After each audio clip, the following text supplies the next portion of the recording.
when talent meets talent, it's not enough, right? So what are those separating factors? There's got to be a sense of belief and confidence that you have to have. Where does that come from? And to me, it comes from. What's up, everybody? Welcome to Athlete Country Club, where we give real information from real coaches to athletes and parents who are aspiring to play at the collegiate level. I'm your host, Marcus McMaryion. Today's guest is someone who means a great deal to me, both personally and professionally. Coach was my offensive coordinator at Fresno State for 2 years, and in that time, I got to see firsthand not only his brilliance as a football mind, but also the kind of man he is. And he's one of the most humble and high character people. I've truly thankful for the relationship we've built over the years. And Coach DeBoer definitely embodies just so many of the core principles we try to highlight on this podcast, from just, delayed gratification, building a winning formula, just kind of being present in the moment.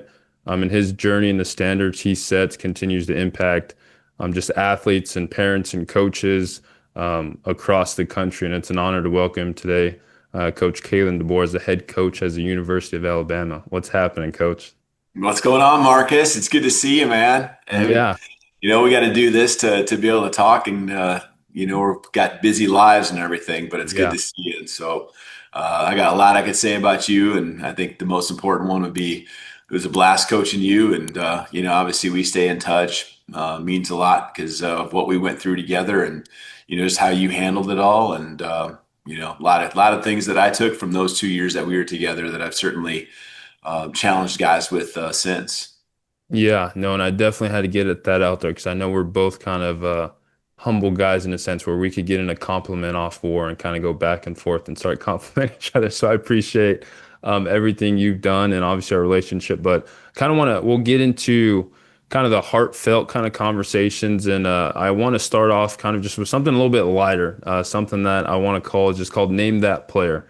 And the idea kind of comes from just watching coaches like Coach McVay, who they're kind of known for their just unbelievable kind of memory when it comes to just players and moments from the past. Is that cool with you? Oh, I feel like you're going to put me in a hot seat right here. This sounds like fun, but the whole world's going to find out. Name that player. I Yeah, feel like it'll you're. be real quick. We got three players. That's all. We'll get I three got shots. you. Yeah, so Okay. it won't be too good. It won't be too bad. But here's how it works. So I'll start by giving you just the player statistics. If you need a little bit more to go on, Okay. then I'll give you the university they played at, and then finally I'll give Okay. you the year they played. So from there, you Okay. try to just name that player. All right. So pretty straightforward. So the first player we got. So number one player, mystery player number one. So the rushing yards. This is for the season. So they had 1,078 rushing yards, 208 rushing attempts, 14 touchdowns, 5.2 per carry, 21 receptions, 201 receiving yards, two receiving touchdowns.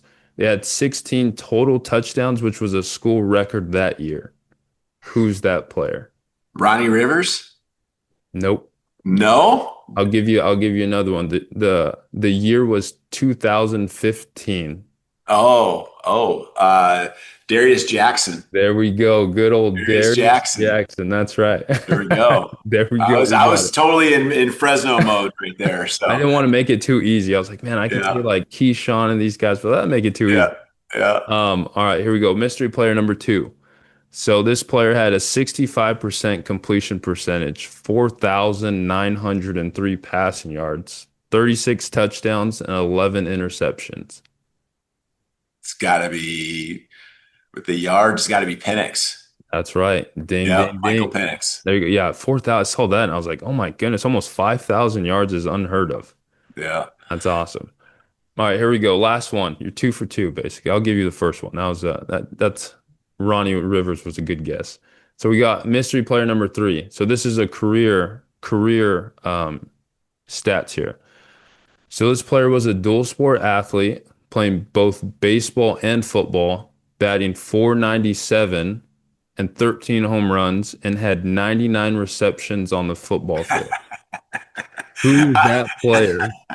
I was going back to Sioux Falls days because I knew, and I had one other player in mind. Then when you said the number of receptions, Yeah, you got me. That's me. That's Coach Kalen That's me. DeBoer, guys. That was impressive. And the first thing that jumped out at me as a player, 99. How did you not get to 100? Where was that last pass? Did you not know until the end of it? How did that work? I know, I know. I mean, there's a lot of people I need to blame for that, right? But uh, we did play in two pretty much blizzards that year too, and so the numbers went down those games. But it was a lot of fun being a part of our offense, and the wealth got spread around. There were some other guys with some pretty good numbers too. Yeah, no, that was impressive. I was like, man, why didn't I know this back in 2017 and 18 when I played for you? I was like, this is something I think we had briefly brought up your highlights one time in a meeting, a quarterback meeting. I don't know if you remember, but I think it was during a big week and you quickly said, hey, turn it off. We'll watch another time. I was like, "Ah, we mistimed that. We should have played it earlier in the year."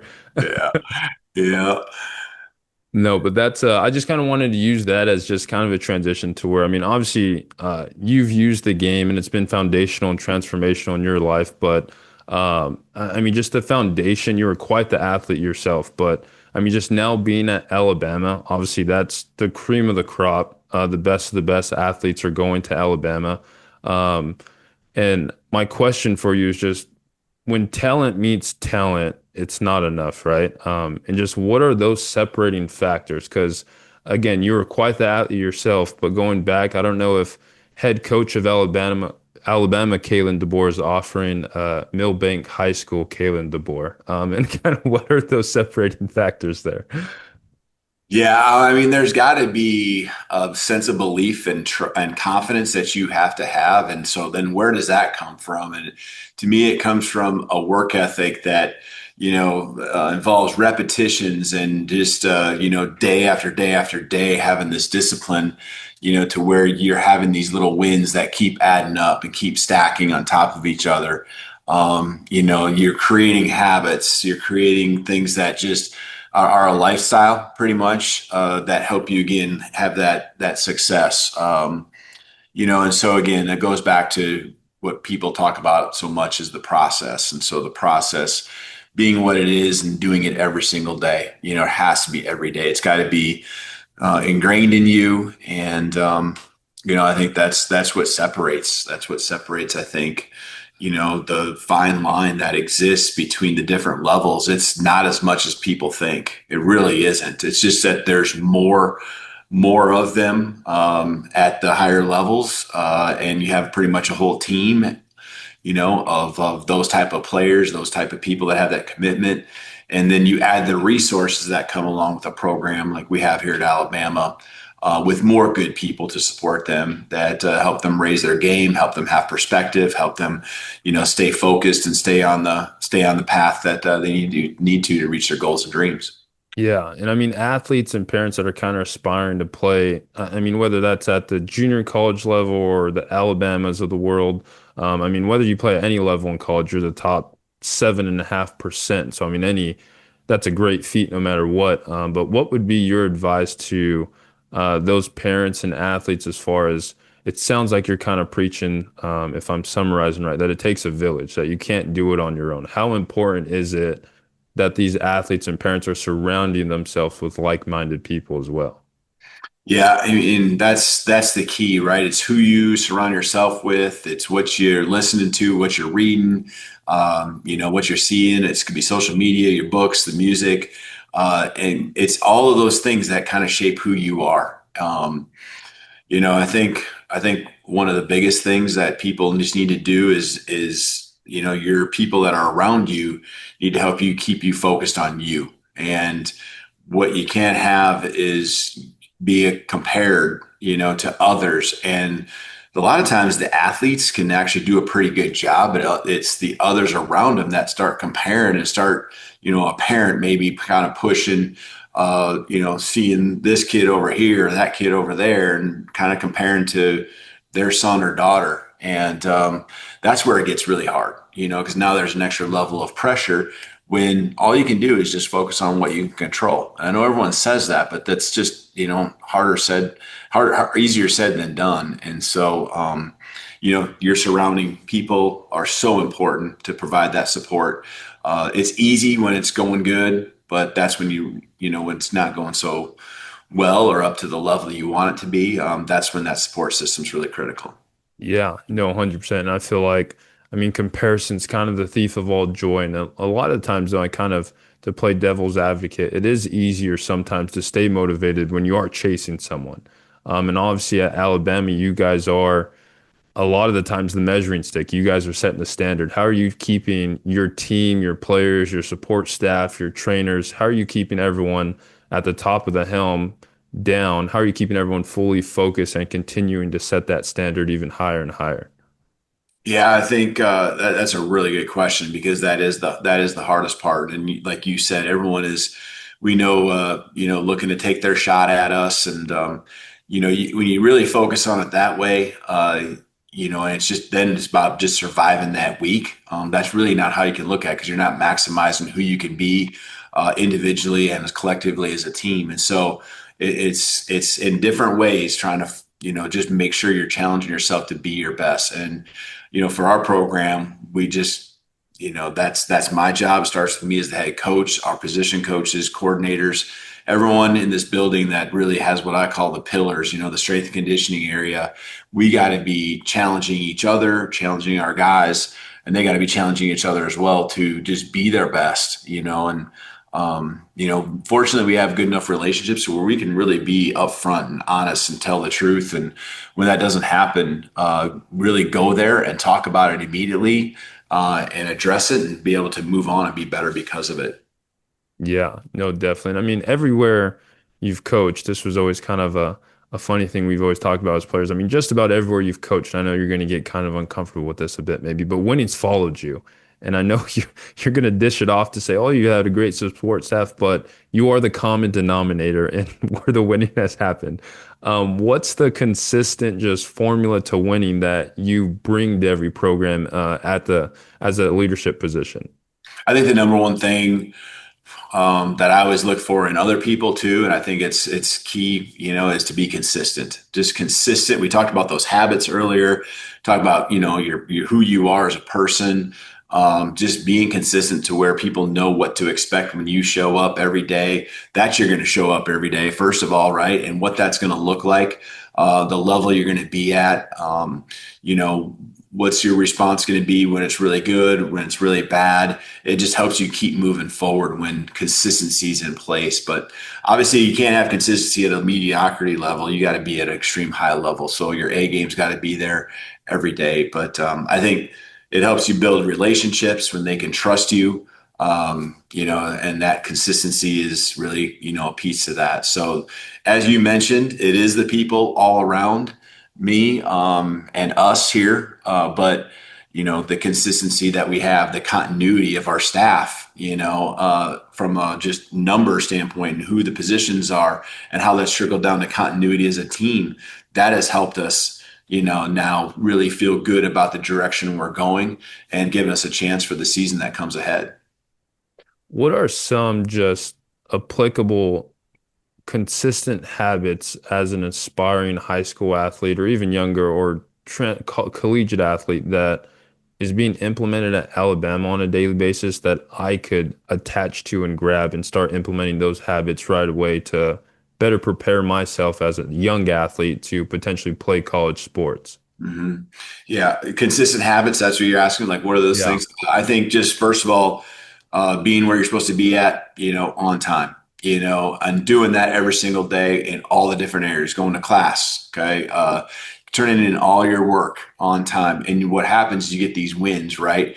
And then you start doing extra, and the champions really, they do extra. They don't just do their job, they do it at an extremely high level. And so, how do you get to that point? You just start doing the things that everyone does, okay, and that is expected. You do it, but you do it every day because not everyone else at some point does it every day. And then you raise the level, you raise the tangents and the other things you add to it. You're doing extra stretching, you're doing extra, you're putting extra into your nutrition, you're getting extra sleep, you're doing those things. Like those things all add up. It helps you have a well-rounded lifestyle about you to where there's not distractions, and you can focus on really what these guys are passionate about, And fortunately and unfortunately, their identity really a lot of it surrounds the game of football right now, and that's okay for at some point, but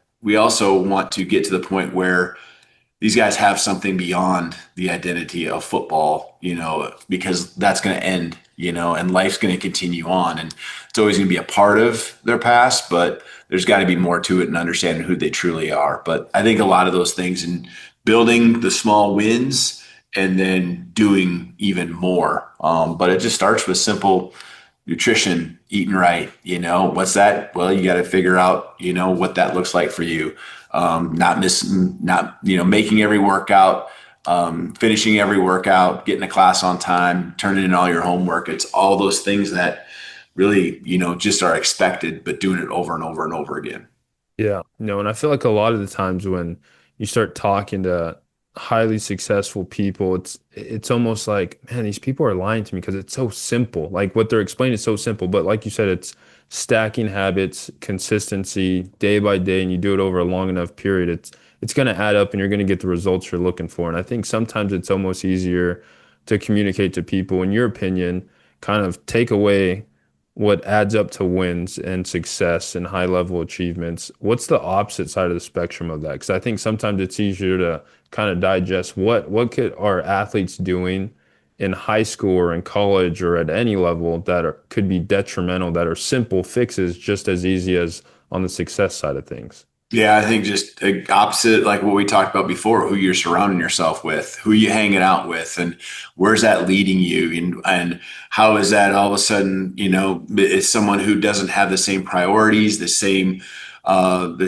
wants and goals, and all of a sudden, you're not getting that sleep at night, right? Which means that you're a little bit more groggy, and now that leads to not getting your homework turned in, and just things keep stacking up. And I know this is a common thing that's said, but I really truly believe how you do anything is how you do everything. And so that's how our guys operate. And what you do some of the time is what you're going to do all the time, and it's what you're going to become, and it's who you're going to be. And so the people you hang out with, and just slacking or cutting corners. That one little corner you cut becomes, I can do that again and still got by with it. But at some point, it's going to catch up with you. It just stacks up in a wrong way, in a bad way over time. Yeah. What are some, I mean, just like small, minute things from the outside looking in, maybe at I don't want to say an inferior program, but just another program, that might look like a small detail, but is a standard at Alabama. And kind of context wise, to kind of lead you away. I remember our time at Fresno State together. Coach Tedford did not play around about your shirt being untucked. Like that, that was something that drove him crazy. And as a player, I'm like, man, it's kind of a big deal, but it's really not a big deal, But then you do see the one time in the game where it happens and a guy gets pulled down by his jersey because it's hanging out. Then you kind of understand. But then it's not so much the shirt being out that's the issue. It's the principle of it. So, what are some of those things that are being applied at Alabama that are standards that are just the standards that will always be set? Yeah, I mean, that one's right there. The day I walked into this program, sat down with the leaders and asked them some of the things that were important to them. Literally, that was probably the first one. And it wasn't just on the football field, it's in the weight room. Shirts are tucked in, and that's an easy thing to point to as far as like, are you bought into what we are trying to do as a team, as a program? Because, it's pretty obvious when one guy doesn't look the same as the rest of them. And yes, your shirt might come untucked in a practice or a play, but you guys know, and someone else should be calling you out, and that leads to the next level of accountability, where it's peer versus peer, player versus player. Hold each other accountable, and that's just one. But I think there's just another level of just our guys and their investment in all these things, from the sleep, getting to bed at a time to where they're getting the proper amount of sleep. Like, they truly are doing that. They are truly like weight wise, understanding what they're putting in their bodies and how that leads to them maximizing what they're capable of. That 1 or 2 pounds really matters, to these guys that are at the highest level, and producing at the highest level. And there's guys that can get the job done, that still maybe aren't at the top of their game when it comes to those things, but they're figuring out, they're the ones that are going to cramp first in practice. They're the ones that are going to, have these areas that then sooner or later we address. And they kind of realize, you know what, I'm not my best until I do all these little things. So, I think every guy's a little bit different on what those things are from a program standpoint. We do have some of those things, like you said, with tucking the shirts in and things like that. Yeah.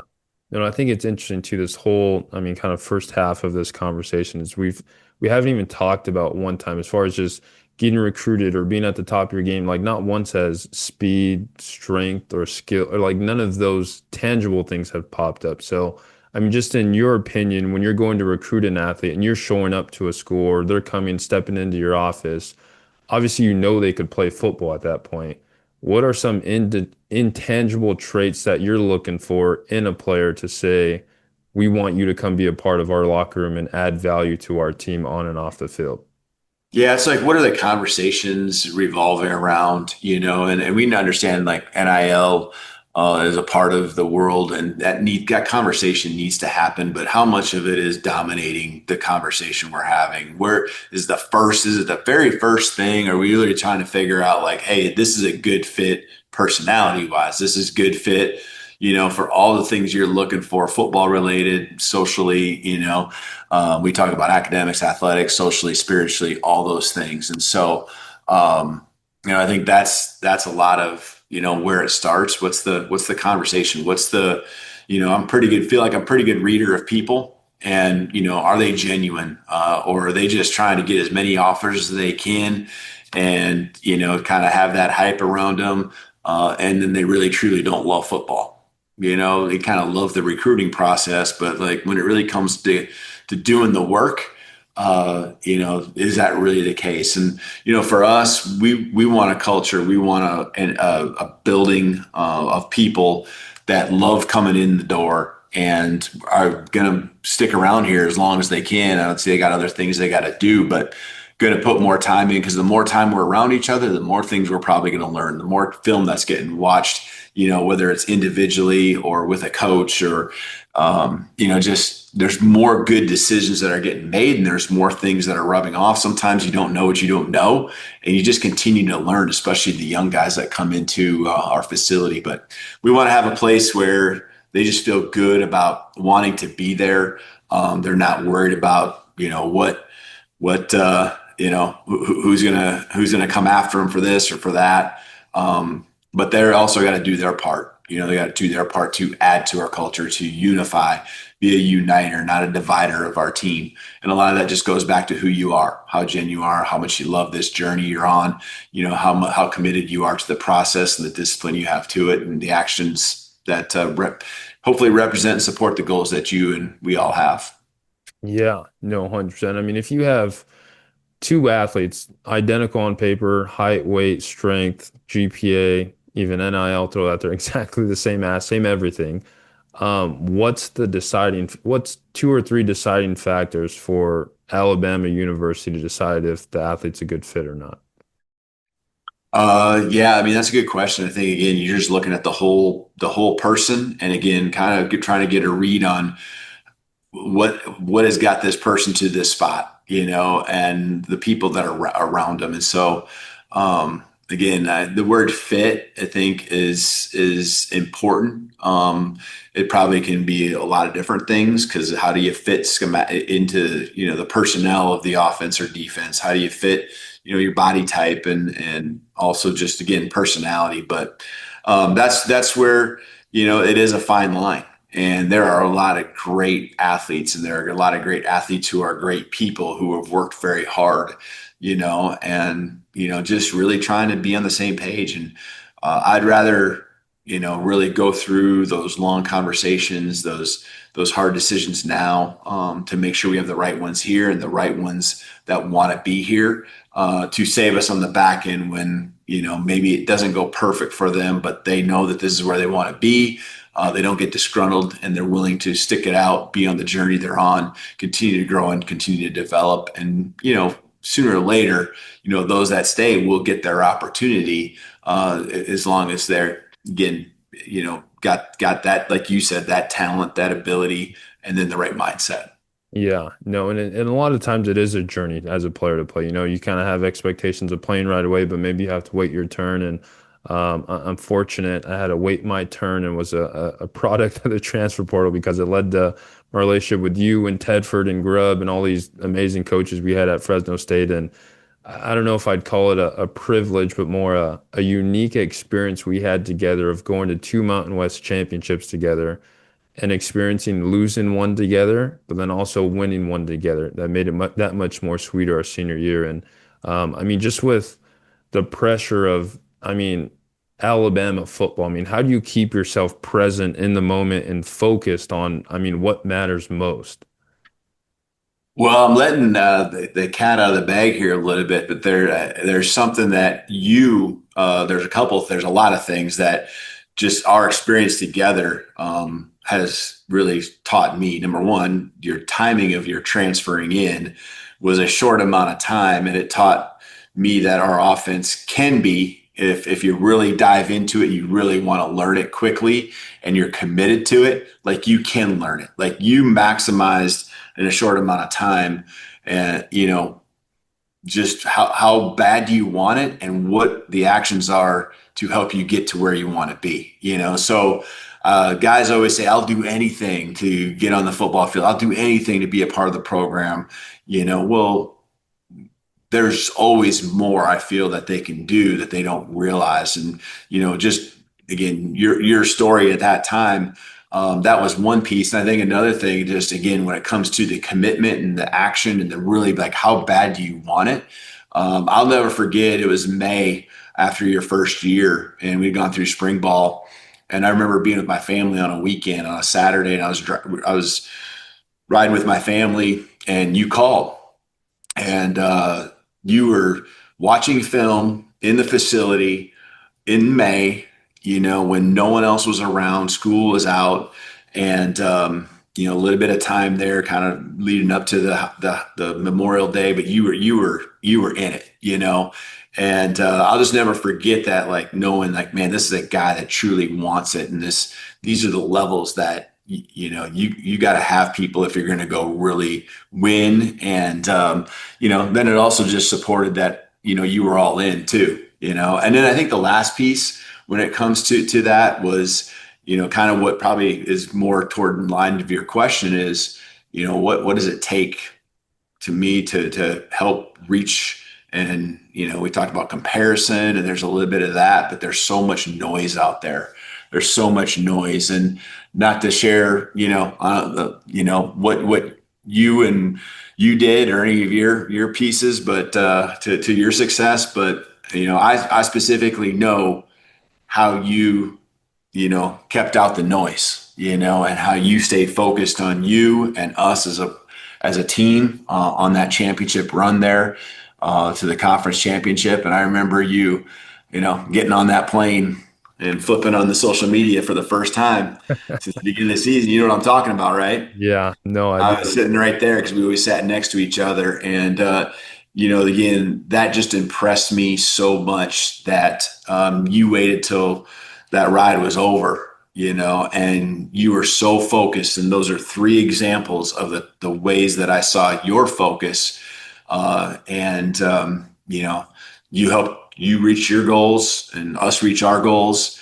And I think a lot of people, some saw it, some didn't, because we were, in the same room every single day. I was pretty aware, and those situations, obviously, that happened, I truly understood. And you gave me great examples to always be able to draw and compare to others. Like, no, this can be done better. This can be done with more commitment, with more action, than what is happening. And so, that's what I think about, and we have guys that we have a whole team full of guys that really do a really good job in those same areas and are very committed and doing the extra work, making those extra sacrifices.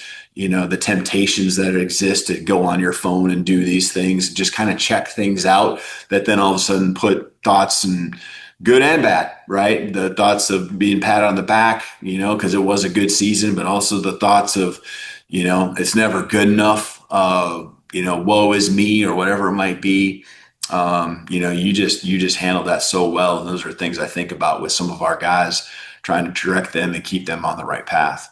Yeah, no, man, I appreciate that more than you know. I mean, that means a lot. And I don't know if I've never even publicly talked about that to her. Some people noticed that I wasn't on social media, but that was a forever moment that we'll both have to where I literally logged back into social media, flying I back remember in. it. I remember you sitting right there. Yeah, we So logged back in. And I mean, even just kind of touching on that too, I think that's a great transition to just the noise and outside noise to where I was in a situation to where we had lost that Mountain West championship the year prior. And I remember just kind of sitting down by myself in the locker room and I kind of sat in I vividly remember like it was yesterday. I said, "You're going to sit here by yourself for 10 minutes and just sit in this feeling. And I want you to really remember how much you don't enjoy this feeling of losing a game, walking off the field and not being a champion."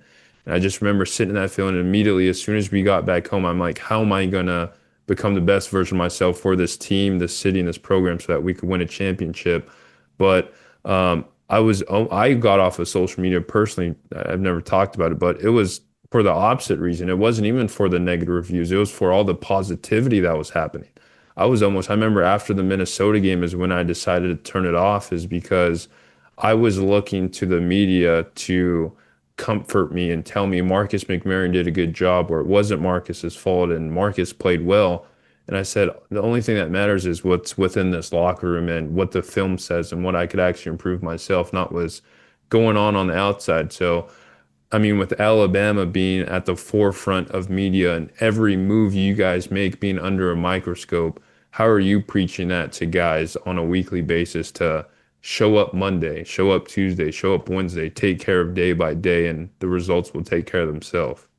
yeah, I mean, I think it's a summary of kind of everything we've talked about, and I knew all that with kind of why you did it, and we were pretty close, through all of that, and so understood exactly, that process there for you. But that it's really comes down to exactly what you said, the good and the bad, the pats and the ones that are going to let this throw wasn't where it should have been, and no wasn't on time, and doesn't not accurate, doesn't have the arm strength. I mean, it's one person, right? But it's just the things that you put in your mind, and our guys just got to continue. If they say if you think you can or you think you can't, you're right. And so you always got to really keep believing and keep the right people in your circle, the ones that you count on. That's right here in our football building. That's the people that I know believe, the people that truly know what's going on day after day after day after day, and that's really what matters. Yeah, no, 100%. And I mean, we've covered a lot, and I know you got to run. You probably got meetings and things coming up, so I appreciate you taking some time. But just kind of in closing, and I always kind of like to end if, for whatever reason, this entire podcast didn't get recorded, got deleted, and everything kind of disappeared, and you kind of had one piece of final message just directed towards a 16-year-old athlete who wants to play for Kalen DeBoer at Alabama. What's your one piece of advice to that 16-year-old athlete to play for Alabama one day? Yeah, I think that everyone's on a different path, and everything happens for a reason. And I think, first of all, enjoying the experiences that you have is what's most important. It's going to shape who you are these years that are coming ahead, whether it's the end of high school or college. And, I think my story and just kind of translating that to what I would tell others is, I would have never imagined a small kid from South Dakota that, first of all, college football, being a college coach, being a Division I college coach, being at Alabama, those things probably would have blown me away. But all you do is just enjoy the moment, surround yourself with great people, focus on just, being your best And what happens is you just keep stacking day after day after day, and good things happen. And when those things happen, you get to choose where you want to go, which again allows you to be around people that you want to be with, and the right opportunities, God willing, are gonna open up for you, and that's kind of how you build it. And that's over the course of my career. But I think that when you look at as an athlete, you can even just really pick it apart down to those very details of just keep believing, keep working, continue to just stay focused on the main thing. And when you're doing something and you think at 100%, really there's probably more that you can give. And so just keep at it. Yeah, no, well, Coach DeBoer, I appreciate this. This is something I'm gonna rewatch and listen to and try to make sure I'm implementing everything we've talked about from stacking habits and everything in between. And I truly, truly appreciate just you taking a few minutes to kind of chat. And please let Nicole and your daughters know I say hello. And I'll have to sneak out to a game one time this year. I think the last time you interviewed me was on the football field after one of the games. Yeah, And speaking of you made me think of it because my daughter Avery was actually standing right next to me, and you yeah, were doing some radio just a yep, few years back. So yep, it's crazy. I think that maybe was in 2021. And yeah. so time flies, but man, I appreciate you, and you're one of the best, man. Like you're special, and so appreciate what you're doing for student athletes and for people all around by doing this podcast. And I know you're doing some great things there to help out as best you can with Fresno State. And man, appreciate you big time. So it's great seeing you. Yep, appreciate you, Coach. Thanks, guys. Appreciate you guys tuning in to Athlete Country Club. And there you had it from Coach Kalen DeBoer from University of Alabama. Roll Tide. Yeah, Fox.